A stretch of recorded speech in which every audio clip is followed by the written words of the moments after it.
Forgotten coffee break. Cassidy's first few days at Jensen Tech were a blur. The tech startup's modern office was a maze of sleek cubicles, open workspaces, and glass-walled conference rooms. It was exciting and intimidating for someone fresh out of college. She was the newest software developer on the team, eager to prove herself. One thing Cassidy looked forward to each day was her 10:30 a.m. coffee break. The office had a quaint coffee corner, featuring a state-of-the-art espresso machine, mismatched mugs, and a window with a view of the bustling city. On her 5th day, as Cassidy waited for her coffee to brew, she glanced out the window. Reflected in the glass, she noticed a woman standing behind her. She wore a faded floral dress, her pale face sullen, with eyes that seemed to stare right through Cassidy. But when Cassidy turned around, there was no one there. Brushing it off as a trick of the light, Cassidy returned to her desk. The next day, it happened again.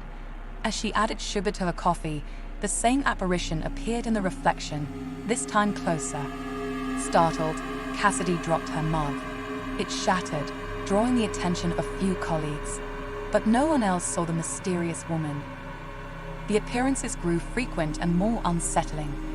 Sometimes the ghostly woman stood behind Cassidy, other times beside her, or even whispered inaudible words into her ear. Only visible in reflections and shadows, she was Cassidy's haunting secret. Alarmed, Cassidy decided to confide in Maya, a friendly co-worker. Over lunch, she narrated her eerie encounters.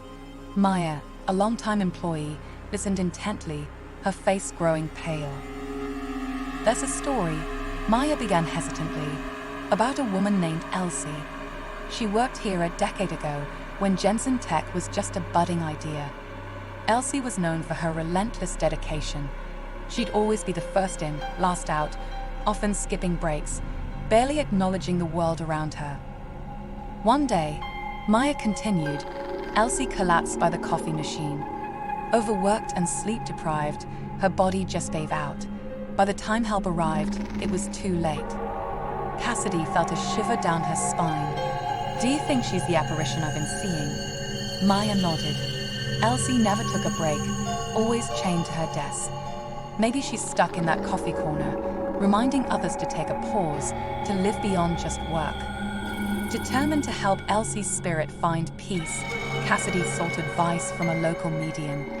The medium, an elderly woman with piercing blue eyes, listened to Cassidy's story and agreed to visit the office after hours. With the medium's guidance, Cassidy stood at the coffee corner, lit a candle, and addressed Elsie's spirit.